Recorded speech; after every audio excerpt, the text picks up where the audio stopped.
જય સચ્ચિદાનંદ.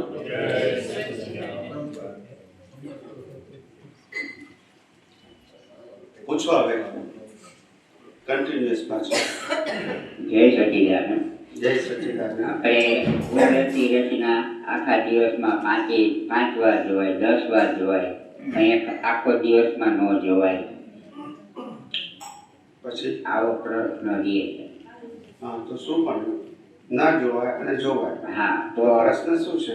પ્રશ્ન એ છે કે આખો દિવસ ગયો અને સાંજે એક જ વાર કે રાતે સુવાટાણ એક જ વાર યાદ આવ્યું, તો આખા દિવસમાં તો લાખો વિચાર આવી ગયા હોય, બધાય શારીરિક કામગીરી કરતા હોય. પછી તેનું કેવી રીતે ગણવાનું?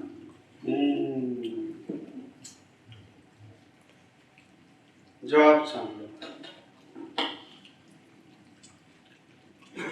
આપણે શુદ્ધાત્માની દ્રષ્ટિ અને અવસ્થા માત્ર કુદરતી રચના આ જોવાની દ્રષ્ટિ 24 કલાકમાંથી 2% રહે. કેટલી રહે? 2%. 2% એટલે 5-10 મિનિટ થાય. એટલી રહે 10 જ મિનિટ ખાલી. શું કહું છું? 24 કલાક. હા, ઓકે, બરાબર. 24 કલાકમાંથી 10 જ મિનિટ રહે શુદ્ધાત્માનું લક્ષ અને અવસ્થા માત્ર આટલું. 24 કલાકમાં 10 મિનિટ રહે તો પણ તમારું આધ્યાત્મિક લેવલ આજના સાધુ સંત અને સંન્યાસીઓ કરતા ઘણું ઊંચું છે.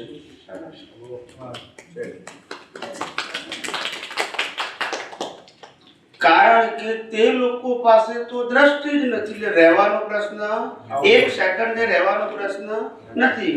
તમને 10 મિનિટે રહે છે ને, કારણ કે તમારી પાસે દ્રષ્ટિ છે. તો 10 મિનિટ પર પેલા છે જ નહીં, તો એ તો શૂન્ય છે ને. તો આપણે પ્રગતિના માર્ગે છે કે અધોગતિના માર્ગે? પ્રગતિના માર્ગે. બસ, એ 10 માંથી 20 થશે, હા, બરાબર. 20 માંથી 30 થશે, એમ ધીમે ધીમે વધશે. અને કંઈક આખો દિવસ એમને જે કાંઈ ન હોય તોય કુદરતી રચના દેખાય. આમ 50% ટાઈમ લે. આપણી જાગૃતિ નથી. તકલીફ શું છે? જાગૃતિ નથી. કારણ કે આપણા વિજ્ઞાનમાં મન, વચન, કાયાની કોઈ ક્રિયા સમાયેલી નથી. એટલે અઘરું છે. પ્રશ્ન આવવો જોઈએ. બસ, તમારે આ વિચાર કરવાનું, આવું બોલવાનું, આવી ક્રિયા કરવાની કીધું મેં. શું કીધું? તમારી દ્રષ્ટિથી શુદ્ધાત્મા પદનું લક્ષ્ય રાખવાનું અને મન, વચન, કાયાની અવસ્થા અને 5 જ્ઞાનેન્દ્રિયોથી અનુભવાતી સમગ્ર સૃષ્ટિને કુદરતી રચના જોવાની છે, બોલવાની નથી.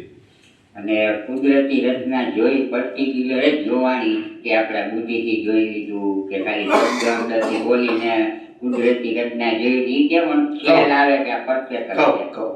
કુદરતી રચના શબ્દ એ રેન્ડમ નથી. કેવું નથી? રેન્ડમ નથી. વ્યવસ્થિત શક્તિ જ્યારે તમે સમજ્યા હતા, તમને મળ્યું હતું ત્યારે રેન્ડમ હતું. રેન્ડમ એટલે તમારી પાસે એનો અર્થ નહોતો.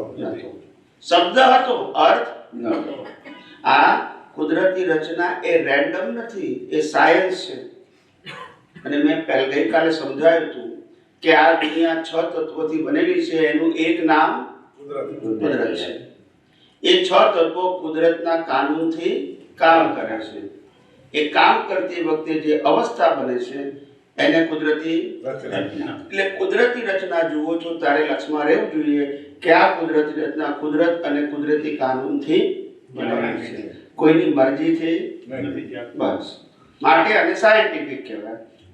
લક્ષમાં નહીં, એમ શબ્દથી ઉપયોગ આંતરથી બોલાઈ જાય કુદરતી રચના. એમ નહીં, પણ મેં સાયન્સ સમજાવ્યું છે ને, એ સમજી ગયો. પણ એ લક્ષમાં રાખવાનું, બોલવાનું કહેતો બસ. લક્ષમાં છે એ કેમ ખ્યાલ આવે કે આપણે જોયું છે એ બરોબર જ જોયું છે? આ સમજણ હોવી જોઈએ. બસ, બોલવાનું કહેતો સમજણ હોવી જોઈએ. હા, બરોબર. આપણે મગનભાઈને જોઈએ, આપણા મિત્રનું નામ મગનભાઈ હોય, એને જોઈએ પછી આપણે મગનભાઈ માટે કશું પણ ના બોલીએ તો આપણને ખબર ના આવે કે મગનભાઈ કેટલા વર્ષના છે, મગનભાઈની પત્નીનું નામ શું છે, એને છોકરા કેટલા છે, એના ઘર કેટલા છે, કમાય છે કેટલું, એ બોલીએ નહીં તો જેવું મગનભાઈને જોઈએ આ બધું હાજર થઈ જાય કે નહીં, કે બોલવું પડે? બસ એવી રીતે હું કુદરતી રચના જોઉં તે વખતે કુદરત અને કુદરતી કાનૂન એમાં સમાવેશ છે એ હાજર થઈ જવું જોઈએ, બોલવાની જરૂર નથી. સમજી ગયા? હજી વિચારી ધીમે ધીમે ઠંડુ થશે પછી સમજાશે. એમાં શું આજથી એમ બેમાં ડિફરન્સ હોય ને, સામે ને અહીંયા નીચે હોય. તમારો સંસાર તો સારો ચાલે છે ને? અરે એમાં તો વાત જ આવે. આપણે કાંઈ ન બોલીએ કે સારું જ ચાલે ને. સરસ કરીશું, એડજસ્ટમેન્ટ તમારું સરસ છે. કંઈક તો બોલાઈ જાય સ્વામીજી, બધું કંઈક તો બોલાઈ જાય ને. 6-12 મહિને એકવાર આપણો વારો આવો જોઈએ ને, કે ન આવો જોઈએ? આવે આવે ને એ આપણો વારો આવે તો સમજો કે હવે વારો નીકળી ગયો આપણો. એટલી વાર લાગી રહે પછી તો ખબર જ છે.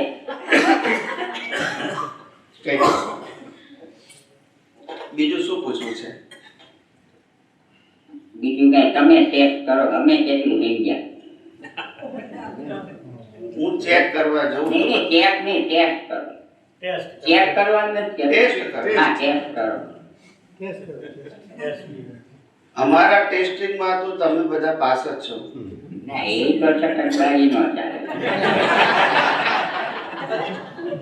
અમે કોઈને ફેલ કરતા આ તકલીફ છે કે જે વિને જાળવવામાં સામે કોઈ પૂછતું નથી. ખબર હોય, મનમાં પ્રશ્ન હોય કે જે જ્ઞાની પુરુષ એક જ વસ્તુ કહે છે કે સામે વાળી વ્યક્તિ ખરાબ હોય, ખરાબ વર્તન વાળી હોય, વાણી વાળી હોય, વિચારો વાળી હોય, એવું ખબર હોવા છતાં કેવું સારી છે, સારી છે, સારી છે તો ઉકેલ આવે ના. નહીં નહીં, તમે જેમ દાખલો તો આપી દીધો. તમે એમ કહો છો ને કે દવા પીજેથી લ્યો છો ને પ્રશ્ન મને પૂછો છો, એ બધી વિનયમાં જે હોય ને, આપણે ત્યાં શરમ હોય, સંકોચ હોય કે આટલા માણસો વચ્ચે આપણે કેમ પૂછવું, એ બધું નડતું હોય છે. ખ્યાલ આવે છે, નથી ખ્યાલ આવતો એવું જરૂરી નથી કે આટલા માણસો છે એટલે ના નહીં. એટલે એકલા હોય ઘરમાં તોય ના બોલાય. નહીં એ નહીં, આ તો એટલે બોલવા માટે સંખ્યાની જરૂર નથી, સંજોગોની જરૂર છે. કેવા સંજોગ છે એ પ્રમાણે બોલાય એમ કહું છું. નહીં સમજી ગયા. આપણે માનસિક સંકોચ છે ને, આ તો બધા ઘરના છે એટલે ઉપાધિ ન હોય. બધા એવું જ કહે છે તે ઘરના છે. ખ્યાલ ઝઘડે તારે જ ખબર પડે કે બહારના છે ઘરના છે, બોલતા નથી. ના એ તો બરોબર,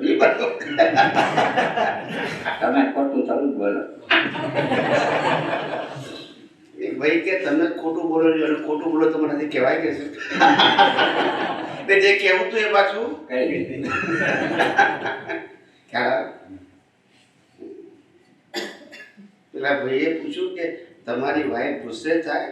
ના ના, ક્યારેય ગુસ્સે થાય નહીં, ક્યારેક કોક વાર થઈ જાય કે છે. કોક વાર એટલે કે દર કલાકે એકાદ વખત થાય ના સમજાય. જે કહેવાનું હતું એ પણ અને પાછું ના થાય પણ. આનું નામ કહેવાની રીત કહેવાય.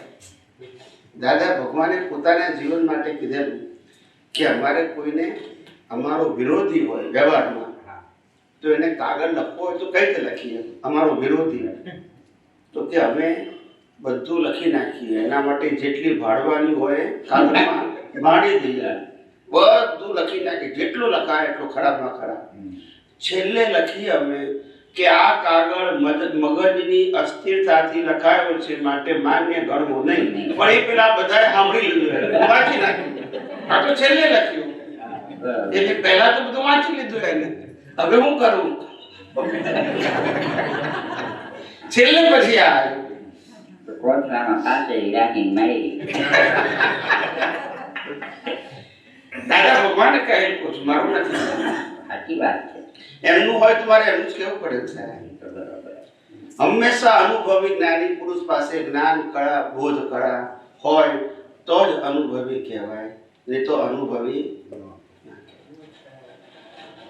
એમની પાસે જવાબો યાદ કરવાના ના હોય, વિચારવાના ના હોય, હાજર જ હોય, એને અનુભવી કહેવાય.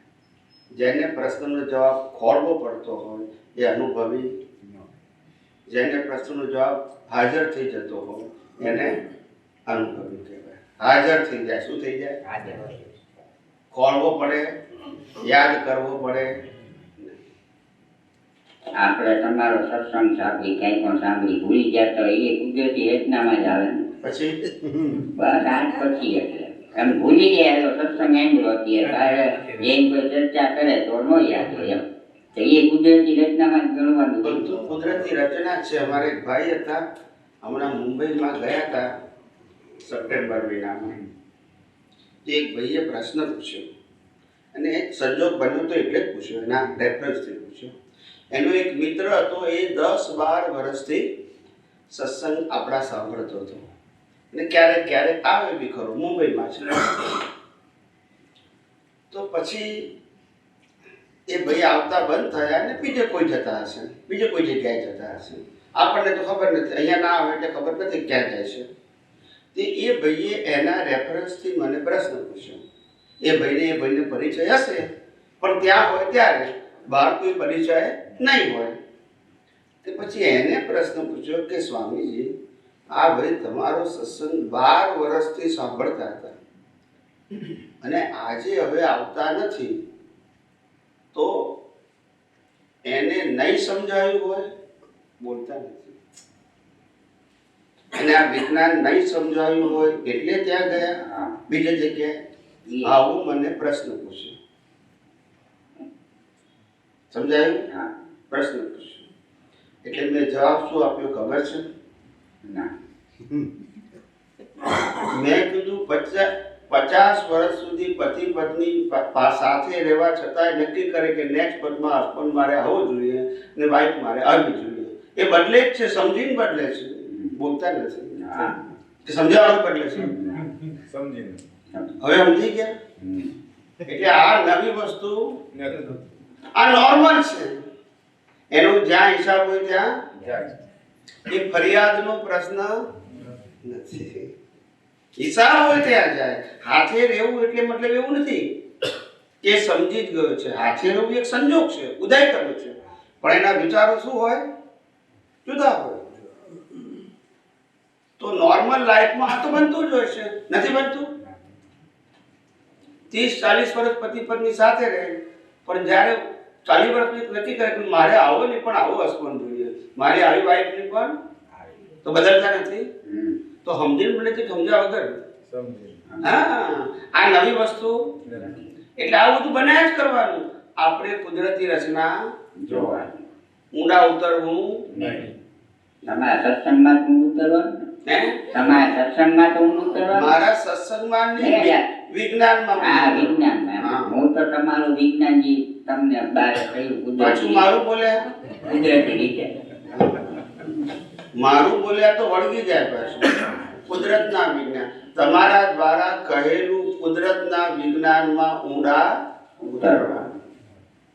લોકો મારામાં ઊંડા ઉતરે, લોકો મારામાં નહીં, વિજ્ઞાનમાં. ના કહેવાય? મુક્તિનો માર્ગ એ વ્યક્તિ વિશેષનો માર્ગ, મુક્તિનો માર્ગ એ સનાતન સત્ય ઉપર આધારિત છે, કુદરતના કાનૂન ઉપર આધારિત છે. વ્યક્તિ બદલાય પણ સનાતન સત્ય તેનું, ને સનાતન સત્ય ક્યારેય કોઈ વ્યક્તિનું હોઈ શકે પણ વ્યક્તિ સનાતન સત્યનો અનુભવ કરી શકે અને બીજાને વેચી પણ માલિક થઈ શકે. અને માલિક થાય ને શું થવું પડે? માર ખાવો પડે.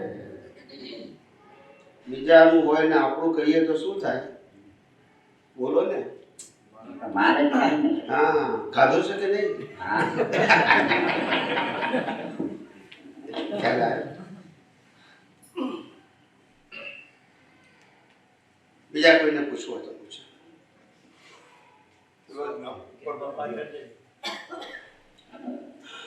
સ્વામીજી, સત્સાધનોના ઉપયોગપૂર્વક સત્સાધનોનો ઉપયોગ કરવામાં આવે તો જાગૃતિ વધે ખરી કે નહીં?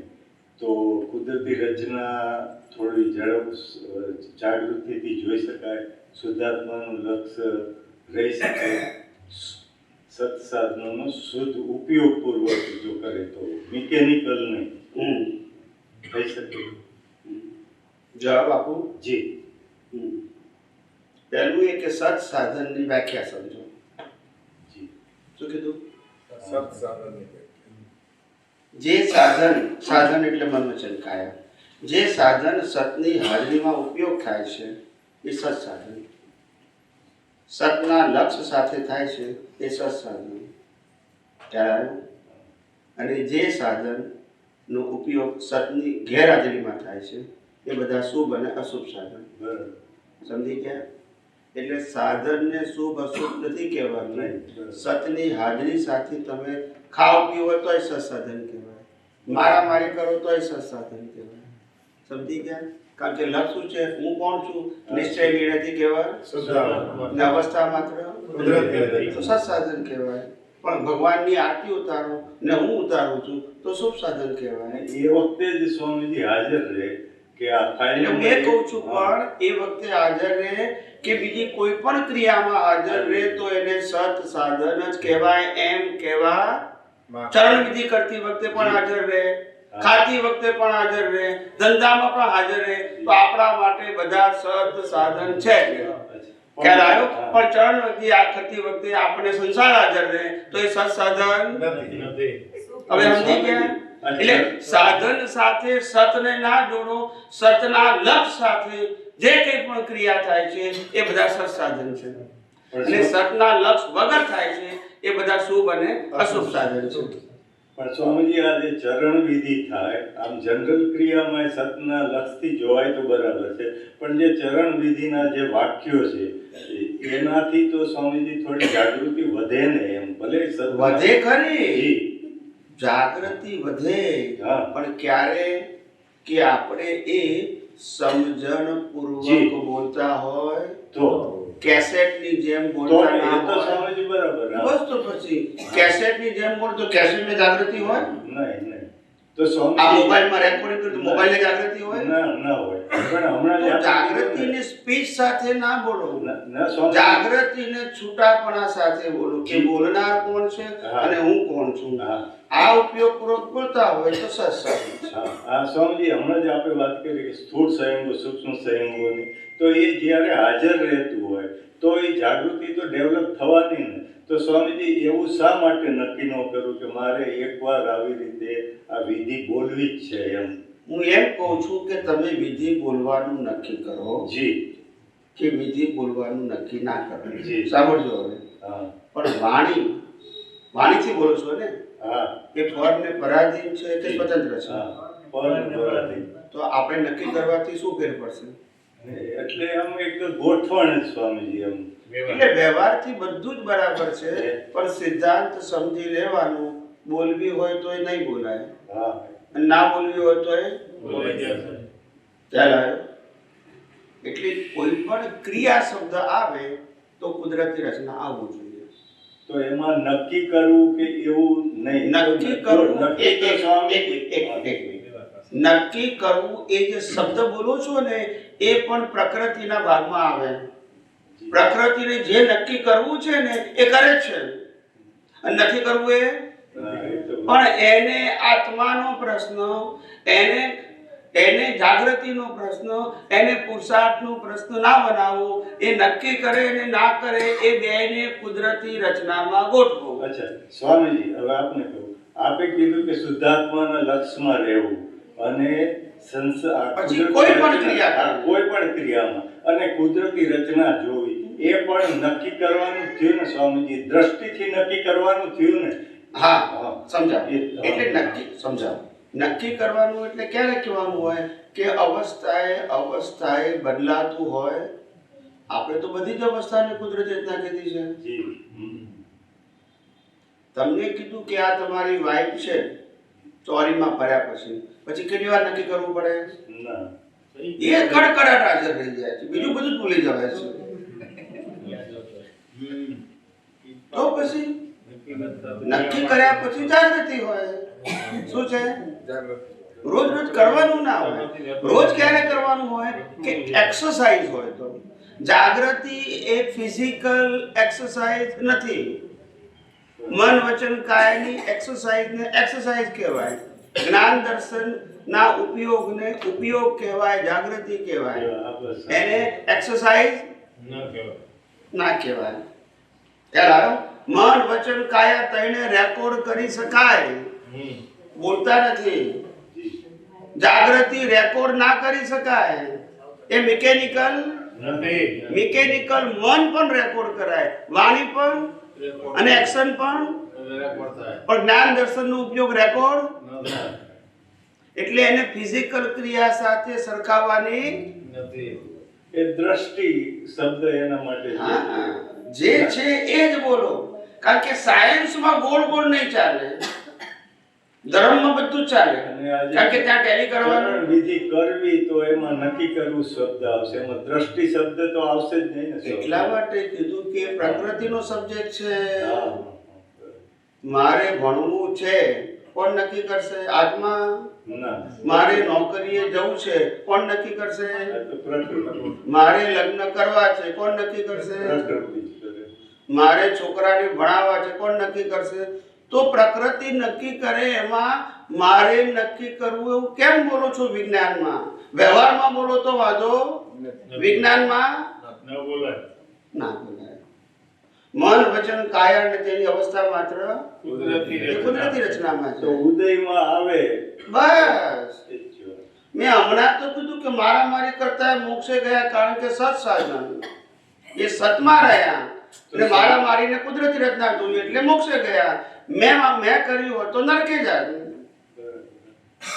એવું કોઈ શુભ કાર્ય કર્યું હોય અને કુદરતી રચના જોવે તો મોક્ષે જાય, ને શુભ ક્રિયા મેં કર્યું તો પુણ્ય બંધાય.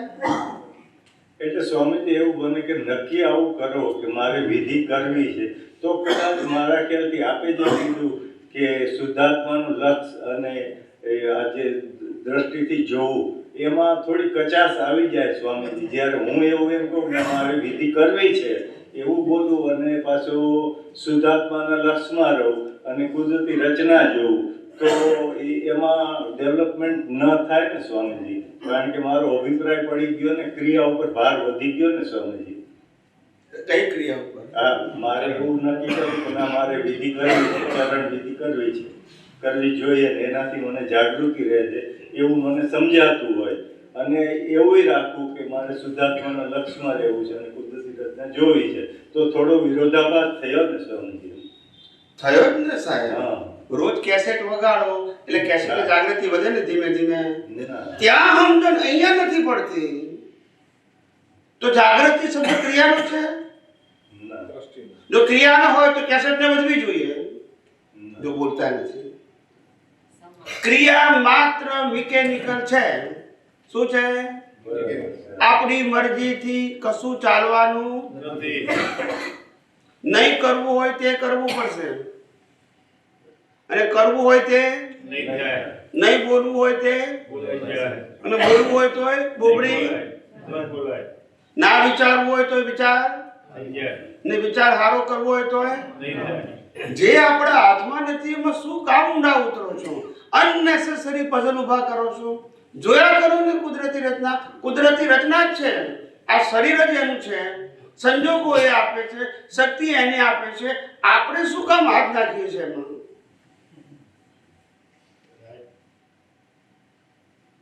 બોલો.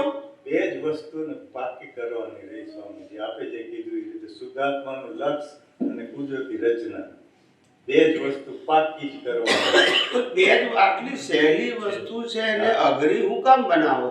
સ્વામીજી, અનુભવ એવું લાગે છે કે એટલી જાગૃતિ રહેતી નથી એમ. મારી પાછળ એની એ જ વાત છે. ખ્યાલ કોઈ માણસને ખબર નથી કે દૂધપાક કેમ બનાવવો, એટલે કોઈએ શીખવાડ્યું કે ભાઈ દૂધ નાખીને ગરમ કર. ખ્યાલ આવે? પછી ધીમે ધીમે હું કહું છું તો તો પેલો બચારો માણસ કહેનારો માણસ કામે લાગ્યો એટલે બીજાને પૂછ્યું કે આ દૂધ તો હું હલાવું છું, હવે શું કરું? તો એકે જણા કીધું થોડી ખાંડ નાખો. તે પેલા નાખી એને જ્ઞાન. કોઈ બીજાને પૂછ્યું કે હવે શું નાખવાનું ભાઈ? તો કે હવે થોડું મીઠું નાખો, થોડું નખાય કે. ત્રીજાને પૂછ્યું હવે શું નાખવું? તો કે મરચું પણ થોડું નખાય કે છે. વાંધો શું છે આપણને? એમ શું થાય પછી આપણને જો જ્ઞાન કઠી થઈ જાય, ઠંડી થઈ જાય. તો જે પ્રકૃતિ કુદરતની છે, કુદરત ચલાવે છે, એમાં તમે શું કામ હાથ ગાળો છો? જોયે રાખવું. ક્યાં તમે બોલો કે આ મન વચન કાયાનો કંટ્રોલ મારી પાસે છે તો બરાબર છે. કંટ્રોલ નથી, કંટ્રોલ રાખવો છે. બે વસ્તુ બોલાય, ન થાય. બે વસ્તુ કેવી રીતે બોલાય? આનાથી તો વિજ્ઞાન સમજાતું નથી. જોયે રાખવું. ધર્મમાં યાદ કરતા હતા, વિજ્ઞાનમાં પાછું આ જ કરવાનું. શુદ્ધાત્માનું લક્ષ્ય રાખવાનું અને અને કુદરતી રચના જોવાની. બરાબર. ક્યારે આવ્યો? કાલે દાદા ભગવાને શું કીધું? બની ગયું એની સાથે નહીં, અત્યારે જે છે એને કુદરતી રચના જો. કીધું કે ના ક્રિયા કીધું? ભાવમાં શું તો અત્યારે તમે હતું ત્રણ વિધિ કરો એ શું જોવાનું? કુદરતી રચના. અને ના કરો તો એ તોય કુદરતી રચના. તો પછી નક્કી કરવાનું ક્યાં આવ્યું? છે તેમ. સમજી લેવાની વાત છે.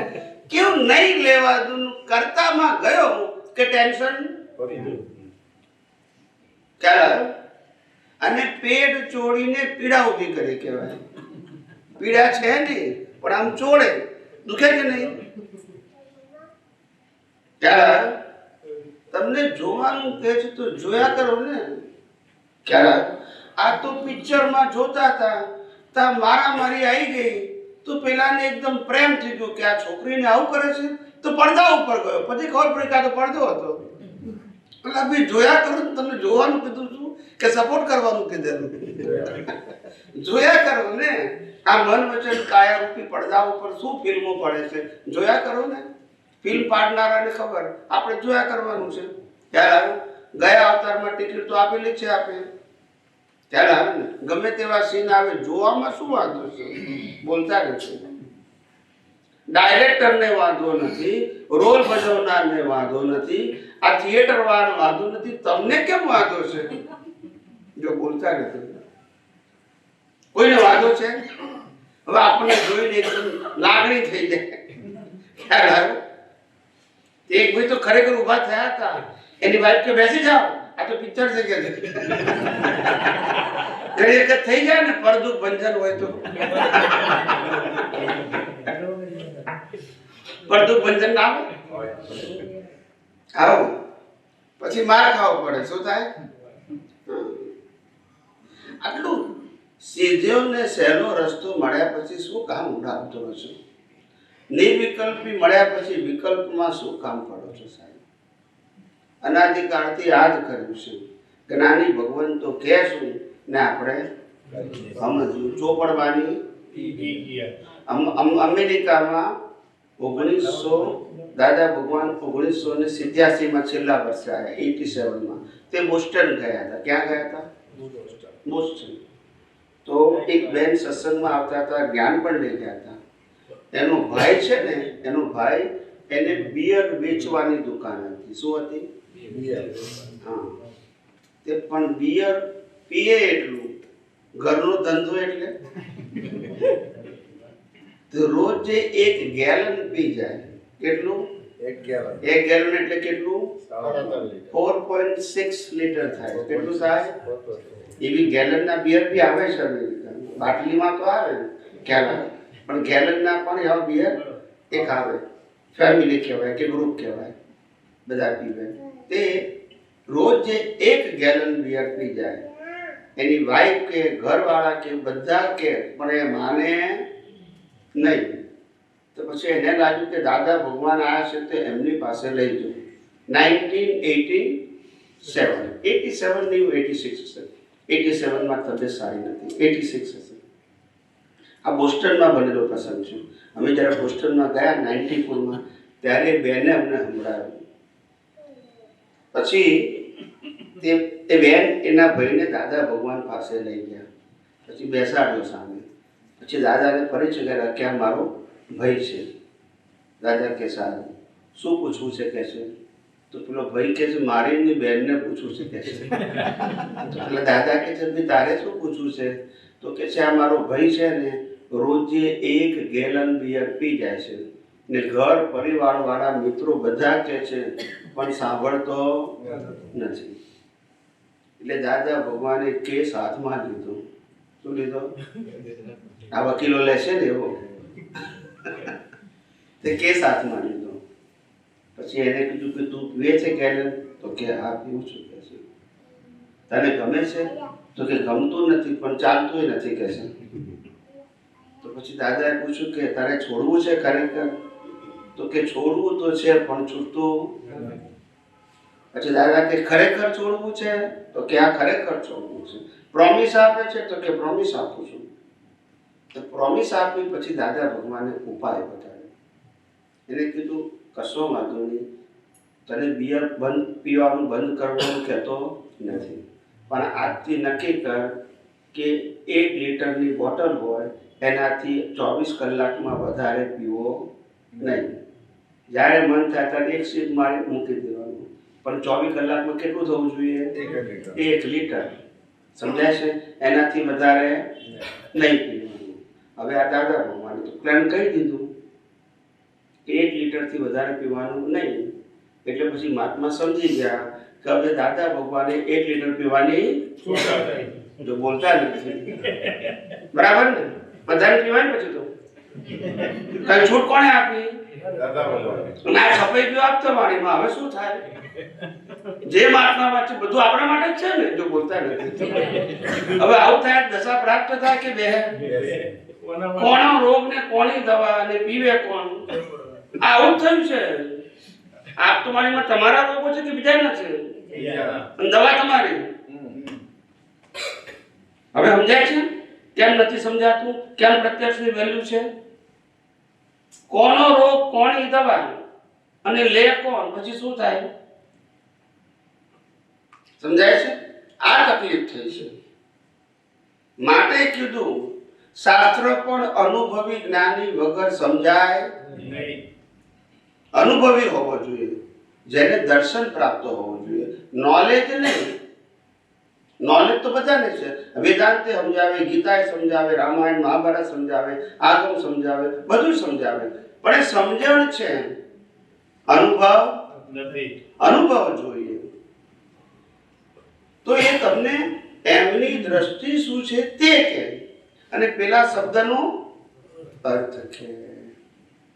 ત્યારે જ્ઞાની પુરુષ કેવું પડ્યું? શબ્દ જ્ઞાનથી નિવેડો નથી, અનુભવ જ્ઞાનથી નિવેડો છે.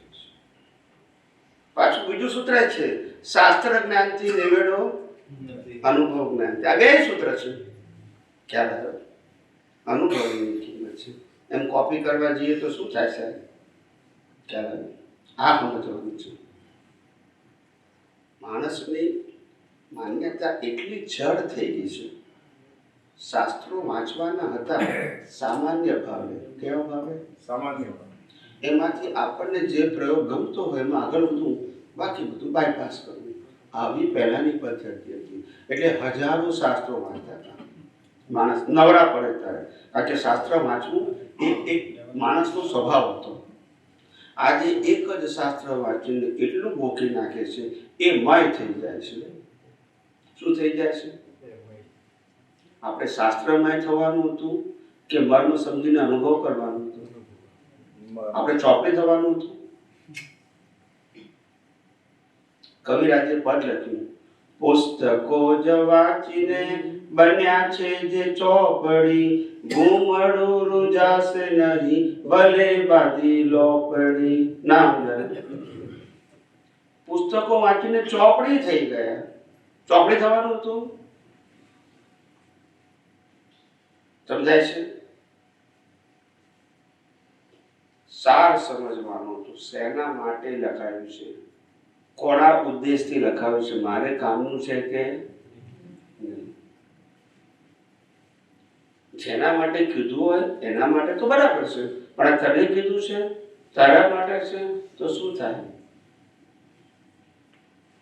ક્યારે માટે જો શાસ્ત્રને આધારે જ જ્ઞાન હોત, ધ્યાનથી બધા સાંભળજો, જો શાસ્ત્રને આધારે જ જ્ઞાન હોય તો આ રામાયણ મહાભારત આગમ વેદાંત ગીતા શું ખોટા છે એ મને કહો. બોલો ને. તો પછી એ શું ખોટા છે? યસ કે નો? યસ. કારણ જ્ઞાની પુરુષને જીવતું શાસ્ત્ર કહેવાય. શું કહેવાય? અનુભવનું જીવતું શાસ્ત્ર. ખ્યાલ અનુભવી ને શાસ્ત્ર જ્ઞાની આ બેમાં ફેર શું? શાસ્ત્ર જ્ઞાની શાસ્ત્ર વાંચે છે, શાસ્ત્ર સમજે છે અને બીજાને શાસ્ત્ર સમજાવે છે. એનો આધાર શું છે? શાસ્ત્ર. અને અનુભવી જ્ઞાની જે બોલે છે એનાથી શાસ્ત્ર બને છે. ના સમજાયું? આ બેમાં ફેર ખરો? યસ. અનુભવી બોલે એનાથી શાસ્ત્ર બનાય અને પેલો શાસ્ત્રમાંથી બોલે. હવે સમજાય છે? એટલે વાતને સમજવી પડશે. ગોળ ગોળ ચાલશે નહીં. શ્રીમદ રાજચંદ્રજી માટે દાદા ભગવાને આજ જે સ્વરૂપ સમજ્યા વિના પામ્યું દુઃખ અનંત, સમજાવ્યું તે પદનમનું શ્રી સદગુરુ ભગવાન. તને કોણે સમજાવ્યું છે? તું તો ચોપડી વાંચીને માની બેઠો કે હું સમજી ગયો છું. પછી પાછું એમને જ લખ્યું, પ્રત્યક્ષ સદગુરુ યોગથી સ્વચ્છંદ તે રોકાય. અન્ય ઉપાય કર્યા થકી પ્રાય પગણો થાય. કેટલું લખ્યું? સજીવન મૂર્તિના લક્ષ્ય સિવાય જે કંઈ પણ કરવામાં આવે છે એ જીવન બંધન કરતા છે અને આ અમારું હૃદય છે. કેટલી વાત કરી શ્રીમદ રાજચંદ્ર. દાદા ભગવાને કહ્યું હાજર વગર બધું ગેરહાજર. કનુ દાદાએ કહ્યું પ્રકાશ વગર બધું પ્રકાશ એટલે જ્યાં પ્રગટ થયો છે તે પ્રકાશ. પ્રકાશ વગર બધું અંધારું એટલે બુદ્ધિનું જ્ઞાન અને પ્રકાશ એટલે ડાયરેક્ટ જ્ઞાન. ડાયરેક્ટ એટલે અનુભવવું, બુદ્ધિથી એટલે પોતે માનેલું. માનેલું બધાનું કેવું હોય? પણ પ્રકાશમાં ખુલ્લું થયું કેવું હોય? સનાતન. તો કુદરતનું છે ને, ખુલ્લું થયું છે ને, પ્રાપ્ત થયું. કેવળ જ્ઞાનમાં પ્રાપ્ત થાય એને વ્યૂ પોઈન્ટ કહેવાય? કેવળ દર્શન ખુલ્લું થાય એને વ્યૂ પોઈન્ટ કહેવાય? ના કહેવાય. ખુલ્લું થયું છે, પ્રાપ્ત નથી થયું. ને પ્રાપ્ત થયેલું બધું શું કહેવાય? View point. તમને અનુભવ નથી એટલે જ્ઞાન એને કહેવાય. અનુભવ થાય તો, નહીતર ઇન્ફોર્મેશન કહેવાય.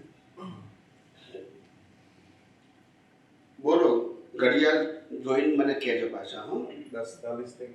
હા, પ્રભુ દાદાની થોડી વાત. માઇકમાં બોલો. માઇક આપો.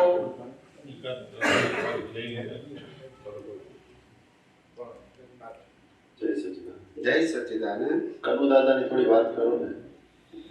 કનુ દાદા દાદા ભગવાન પછી જ્ઞાની પુરુષ તરીકે પ્રસ્થાપિત થયા જય સચ્ચિદાનંદ સંઘમાં. દાદા ભગવાનની કેસેટ 1987ની મળી. એમના ગયા પછી 2-4 વર્ષ પછી મળી વિડીયો કેસેટ. પ્રત્યક્ષ નહોતું કીધેલું કે અમારા પછી આ કનુભાઈ સાહેબ છે, એવું નહોતું કીધું. પ્રત્યક્ષ એટલે કોઈ બધાની હાજરીમાં. પણ દાદા ભગવાને અમેરિકામાં નિરૂપેનને ડાયરેક્ટ કહેલું કે અમારા ગયા પછી કનુ દાદાથી જ્ઞાન વિધિ આપશે ને તમારે અમારી પાસે બેસવો છો એમ જ બેસવાનું છે. આ બધું કેસેટ આની અંદર છે યુટ્યુબમાં. ઓકે, એની એટલે એક બધા જોયેલી છે કેસેટ. તો એ કેસેટમાં કીધું છે, એમના માટે કીધું છે. ત્યારે એની આપણે અત્યારે સબ્જેક્ટ નથી, બેમાંથી એક નથી. પણ તમે પૂછ્યું એટલે કહું છું, મારો એ વિષય નથી. મેં જ્ઞાન કનુ દાદા પાસેથી પેલું ગમે એ આપણો વિષય જ નથી. ભૌતિકમાં ખ્યાલ નથી એટલે પૂછું. દરેક વ્યક્તિને પોતપોતાના ઉદય કર્મને આધીન કોઈ પણ પ્રકારની જ્ઞાન વિધિ કરવાનું, જ્ઞાન આપવાનું, શાસ્ત્ર જ્ઞાન આપવાનું, ક્રિયાના જ્ઞાન આપવાનું, લૌકિક જ્ઞાન આપવાનું અધિકાર છે. યસ કે નો? એટલે એમાં ટીકા ટિપ્પણી નહીં કરવાની. આ તો તમે સબ્જેક્ટનું પૂછ્યું એટલે હું કહું છું. એ તમારે આવું બોલવાનું કોઈ મિનિંગ જ નથી. આ તો આ બધું પાસ્ટ થઈ ગયું. શું થઈ ગયું? પણ એમને દાદા ભગવાને ભાવિ તીર્થંકર કયા છે ઓપનલી ક્યારે આવી ગયું? Not privately. બધાની વચ્ચે. અને એક વાર નહીં કેટલી વાર આમ બધાએ સાંભળેલું છે. ને કવિરાજના પદમાં પણ ચંદ્રકાંત ભાઈ કનુ દાદા બે ને ભાવિત શંકર દાદા ભગવાને કહ્યું છે. બરાબર. આજે ઓપનલી કીધું છે હું કહું છું, આ તો મેં કેસેટ સાંભળી. હા. એ જે કીધું છે એ કીધું છે, બાકી જ્ઞાની પુરુષ, બાકી એમના મન વચન કાર્ય તેની અવસ્થા માત્ર એમાં ઊંડા ઉતરવાનું પતી ગયું. સમજી ગયા? જ્ઞાની હતા બસ. ખ્યાલ રિલેટિવમાં પ્રશ્ન પૂછું, રિયલ નથી, થોડું રિયલ. બોલો, બોલો. આપણે આ ડાકણ છે, ચુડેલ છે, એના વિશે શું કહેવું તમારું?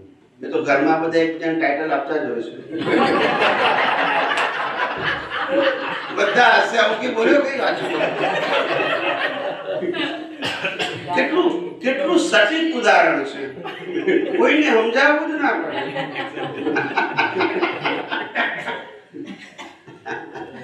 ના ના, આ બધા ડાકણ, પિશાચ, ભૂત એ બધા હલકા પ્રકારના દેવલોકો છે.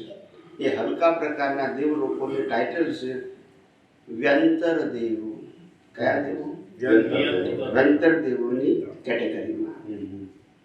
વ્યંતર દેવો, વ્યાણવંતર દેવો, ભુવનવાસીના દેવો, ખ્યાલ? એ બધી શું છે? આ બધા લો કેટેગરી છે. દેવયોની છે ને આ એક ભાઈ પૂછે છે એ પણ એક દેવયોની છે ને. ભૂત કીધું તો ખરું, વ્યંતર દેવ કહું છું તો ખરું. દેવયો. વ્યંતર દેવ બોલ્યો પછી દેવ એવી થઈ ગઈ ને. હા.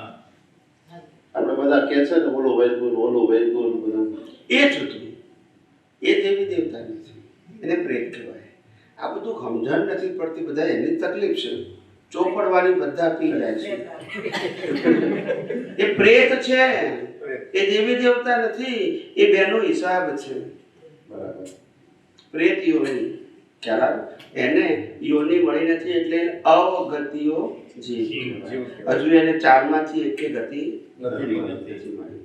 એનું જ્યારે આકસ્મિક મૃત્યુ થાય ને, પણ વાસના સાથે થાય. તીવ્ર વાસના. કેવી? કોઈ પણ વ્યક્તિ માટે તીવ્ર વાસના થાય એટલે અને મૃત્યુ થઈ જાય એટલે વાસના નામનું ઇલેક્ટ્રિકલ બોડી હોય એ મરતી વખતે રહી ગયું. નોર્મલી માણસના કર્મો પૂરો થાય ત્યારે ઇલેક્ટ્રિકલ બોડી સમાપ્ત થઈ જાય, પણ એને રહી ગયું વાસનાનું.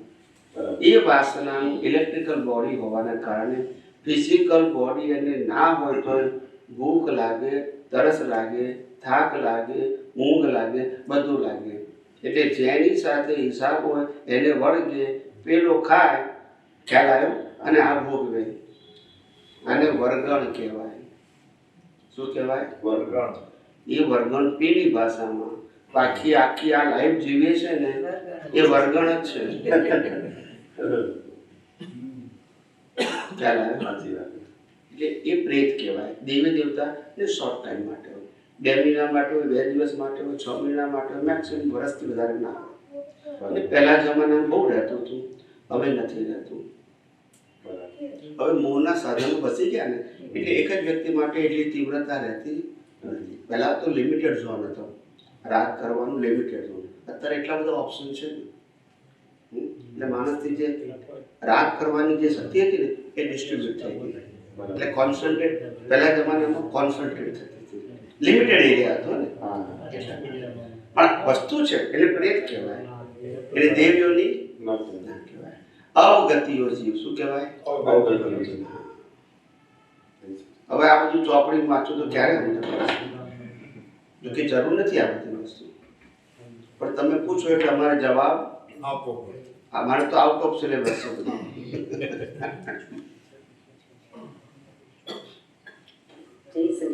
જય સચ્ચિદાનંદ. અત્યારે આપણી લાઈફ છે આખી ડિસ્ચાર્જ. તમે કીધું ને આપણી ડિસ્ચાર્જ જ છે આખી લાઈફ.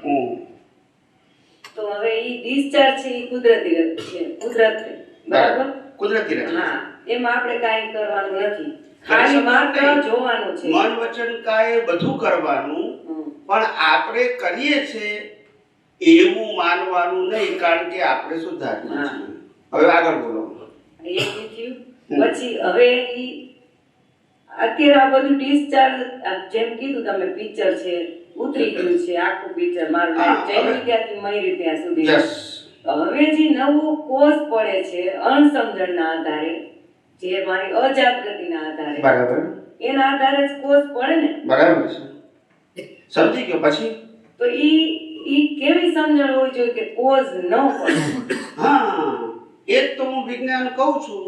કોઈ પણ અવસ્થાને, કોઈ પણ સંજોગોને મન, વચન, કાયાના હોય કે પાંચ ઇન્દ્રિયથી અનુભવાતા બહારના સંજોગો હોય, એ બધા જ સંજોગોને પોતે હું શુદ્ધાત્મા છું અને આ અવસ્થા માત્ર કુદરતી છે. પતી ગયું. તો રાગ નહીં, દ્વેષ નહીં, કર્તાપણું, ભોગતાપણું, માલિકીપણું, દેહાધ્યાસ કઈ નહીં, તો કર્મ કેવી રીતે બંધાય? ઈ રહેતું નથી એનું શું? રહેતું નથી એ પ્રશ્ન જુદો. મેં તમારા પ્રશ્નનો જવાબ આપી દીધો. હા, હવે ઈ રહેતું નથી તો શું કરવાનું? પહેલા પ્રશ્નનો જવાબ આવી.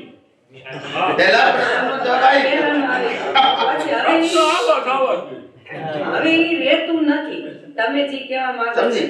એટલા માટે તો કીધું, કારણ કે આ જ્ઞાન દ્રષ્ટિ આપણા માટે નવી છે, માટે પ્રેક્ટિસની જરૂર છે. અને સંસારમાં જે આપણને બધું હાજર થઈ જાય છે, હું પ્રશ્ન લખું છું ને કે લગ્ન કરીએ ત્યારે કેવું હાજર થઈ જાય છે કે મારી વાઈફ છે, બોલાતું નથી, કારણ કે એ કેટલાય અવતારની પ્રેક્ટિસ છે. પણ આ અવતારોની એટલે પ્રેક્ટિસ ઈ અધ્યાસ થઈ ગયો. અભ્યાસ થઈ અને ગયો અત્યારે અને પ્રેક્ટિસ કરવી પડે. અને તે પાછું જ્ઞાન દર્શનના ઉપયોગથી કરવાનું છે, ગોખીને કરવાનું નથી. દ્રષ્ટિને જ ઉપયોગ કરીને પરિપક્વ કરવાનું છે. આમાં મન વચન કાયાથી કશું કરવાનું એટલે સમજણ જ હોવી જોઈએ ને. સમજણ સાથે ઉપયોગ અને યાદ રાખવું. એટલે ઈ સમજણ હોય તો મને જાગૃતિનો ઉપયોગ સમજણ ના હોય તો પછી કેવી રીતે હોય? એનું સમજણ તો સમજણ જોઈએ. હોવી જોઈએ ને. યાર, પણ સમજણ પછી ઉપયોગ અને જાગૃતિ હોય તો એ સમજણ કામની, નહીં તો કામની નહીં. ખ્યાલ આવ્યો? ખિસ્સામાં 100 રૂપિયા પડ્યા હોય, બપોરે 2 વાગ્યા હોય, ભૂખ લાગી હોય, સામે લારીવાળો હોય, પણ પૈસા ના કાઢો તો પેલો ખાવાનું આપે નહીં. તમારા ખિસ્સામાં હોય એટલે ના આપે, તમે એને આપો તો આપે. એમ તમે તમારી પાસે સમજણ છે પણ ઉપયોગ ના કરો તો અનુભવ આ તો ઓલું એક કવિરાજનું પદ છે, હમ સંજોગ આધીન છે માનવ ભમરડો. સંજોગાથી. હા, બરાબર સંજોગ છે. આધીન છે માનવ ભમરડો, અકળ અહમે હું પદે પડતો. હું પદે ભરતો. બરાબર છે. એટલે એવી અકળ અહમે હું પદે પડતો, અહમ પોસાતા રાજી થાતો, અને અહમ દુભાતા દુભાતા નારાજ. નારાજ થઈ ગયો. પછી એટલે સંજોગ આધીન છે ઈ ખ્યાલમાં રહેતું નથી એમ. હા, નથી રહેતું એ બરાબર છે. સંજોગ આધીન છે, સમજાયું તો છે ને, તો ધીમે ધીમે રાખો ને. જ્ઞાનીનું કામ સમજાવવાનું છે. એ સમજાય પછી જાગૃતિ રાખવાનું કામ તમારું છે. ના સમજાય ત્યાં સુધી સમજાવવાનું કામ અમારું છે. સમજ્યા પછી એનો ઉપયોગ કરવાનું કામ કોનું છે? તો પછી સમજાય છે? તમને ના સમજાય ત્યાં સુધી સમજાવવાનું કામ અમારું છે. અને ભમરડો એટલે શું ખબર છે? ભમરડો એટલે શું? ભમરડો એટલે આપણે- સંજોગ આધીન છે માનવ ભમરડો. તો ભમરડાની ઉપમા કેમ આપી? એટલે જેવું વીટું હોય એવું ઉકલે. એટલું સહેલું છે? ભમેડાએ મીઠું હતું? એટલે ભમેડાય નથી પણ જે ના, જવાબ આપો હવે. વીટ્યું તું કોણે ને ઉકલે છે કોણે? જેને વીટું હોય એને જ ઉકલે. પણ ભમેડાએ તો વીટ્યું નથી. ભમેડા ઉપર માણસ વીટે છે, ભમેડાએ વીટ્યું નથી અને ભમેડામાંથી ઉકળતું નથી. એટલે જે આ દેહ છે એને કાંઈ કર્યું નથી, આત્મા કાંઈ કરતો નથી, પણ જે નથી એને હું માને છે એને આ બધું છે. એટલે આવું બધું ગોઠવ કરીએ ચાલે? પેલા ગુજરાતી નાટકમાં ગોઠવે છે ને, તો શું કરવાનું? તો તો તમે એ સમજાવવું ને તારે. તમારી સમજણ ભૂલ વગરની થવી જોઈએ. હવે સમજાવું.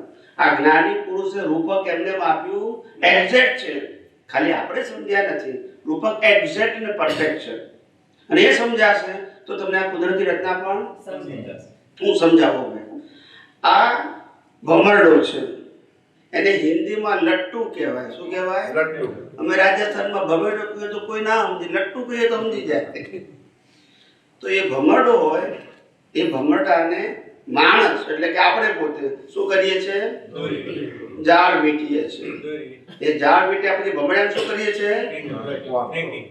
જમીન ઉપર ફેંકીએ છીએ. એટલે ભમરડો શું છે? હવે હું અને ઝાડ એ બે મારી પાસે છે અને ભમરડો જમીન ઉપર છે. હવે ભમરડો શું કહે છે ખબર છે? હું કેવો મારી સ્વતંત્ર શક્તિથી ભરું છું. છે કોઈ ફેરવનાર?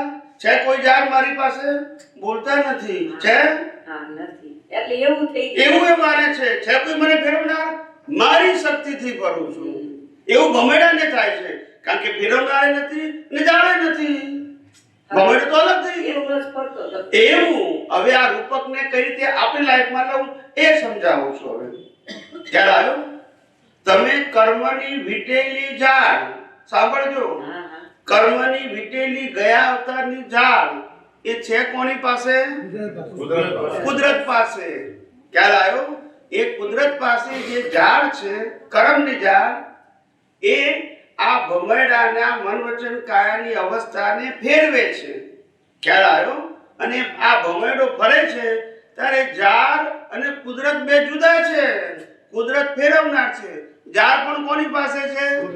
અને આ ભમરડો કેવો છે? એ ઝાડની શક્તિથી ફરે છે. પણ ઝાડ અને ભમરડો અત્યારે કેવા છે?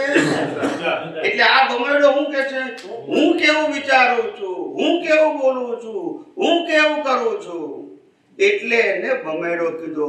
પણ કુદરત અને કુદરતની કર્મની ઝાડ વગર આ ભમેડો ફરી શકે નહીં. પણ ઝાડ દેખાતી, કુદરત સમજાતી.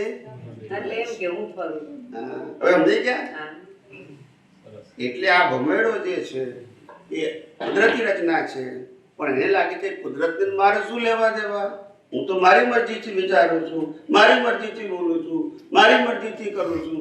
કુદરત કહે છે શરીરે મારું છે, હવા પાણી ખોરાક કે મારા છે, લોહી હું બનાવું છું, સંજોગો હું આપું છું, અને શક્તિએ શું કામ આટલું અહમ કરે છે? પણ એને દેખાતું નથી. એટલે અહમ થઈ જાય છે. જો આ કુદરતી રચના સમજાય, કુદરતનો કાનૂન સમજાય, તો આવું બોલે, આવું સમજે. આટલું જ છે. એમાં બદલવાનું, ફેરવવાનું, સુધારવાનું ક્યાં આવ્યું? આવ્યું? ક્યારે આવ્યું? એટલે આપણે આ કર્તા પદ એ ભ્રાંતિ પદ છે. ગોખી નાખો, ખાલી જ્ઞાન વિધિ વખતની રોજ છે. કર્તા પદ એ એમાં ત્રણ વસ્તુ આવે. હું કરું છું, તે કરે છે, તેઓ કરે છે, ભ્રાંતિ છે. તેનાથી સર્વથા મુક્ત એવો ભોગતા પદ એ હું ભોગવું છું, તે ભોગવે છે, તેઓ ભોગવે છે, ભ્રાંતિ છે. હું કરતા ભોગતા પદથી સર્વથા મુક્ત એવો હું માલિકી પદની ભ્રાંતિથી સર્વથા મુક્ત એવો હું માલિક છું, તે માલિક છે, તેઓ માલિક છે, ભ્રાંતિ છે. તેનાથી સર્વથા માલિકીપણાથી સર્વથા મુક્ત એવો કરતા ભોગતા માલિકી પદ, આ ત્રણે અજ્ઞાન પદ, જેનાથી કર્મ, આ ત્રણનું એક નામ દેહાધ્યાસ. સમજી ગયા? સમજી ગયા? આ રીતે છૂટા રહેવાની પ્રેક્ટિસ. બીજો કોઈ ચમત્કારિક માર્ગ નથી. અને હું તમને હજુ કહું છું કે આ કુદરતનું આયોજન છે. શું કોનું આયોજન? અમારું આયોજન નથી. અમે ક્વોલિફાઈડ હોઈશું તો કુદરતે નિમિત્ત બનાવ્યા, પણ આયોજન કોનું છે? ખ્યાલ આવે? આયોજન છે કુદરતનું, કોટી યુગોનું. આયોજન કુદરતનું છે, પણ એને અનુકૂળ લાયક મળવો જોઈએ ને. સમજાય છે? કુદરતને તો દુનિયાના લોકોનું સારું કરવું છે, પણ સારું કરવા માટેનું ક્વોલિફાઈડ માણસ જોઈએ ને. કારણ કે દરેક એમ કહે છે મારું જ્ઞાન છે, મારું જ્ઞાન છે, હું આપું છું, મારી મરજી વગર તમે ના બોલો. એને કુદરત આપે? કારણ કે એ તો અજ્ઞાની ને અહંકારી છે. પણ જે માણસને અનુભવ થયા પછી પણ કહે છે જ્ઞાન કોનું છે? અને એ કુદરતના જ્ઞાનનો તમારે અનુભવ કરવાનો છે, અમારો કરવાનો. અને આ વિજ્ઞાન તમને જેટલું સમજાય એ બીજાને પરમિશનની જરૂર, કારણ કે માલિક કોણ છે? અમે. આવું કોઈ કહે છે? આવું કોઈ કહે છે? ધર્મગુરુ નથી કહેતા. મારું જ્ઞાન, મારી પરમિશન, મારી મરજી વગર ના બોલી શકો. અને જો બોલો તો નરકમાં જશો. બોલતા નથી. હવે તો જાગો, ભલે ઘેરથી ઊંઘી જજો, પણ અત્યારે તો જાગો હે. હા ચાલો ચાલો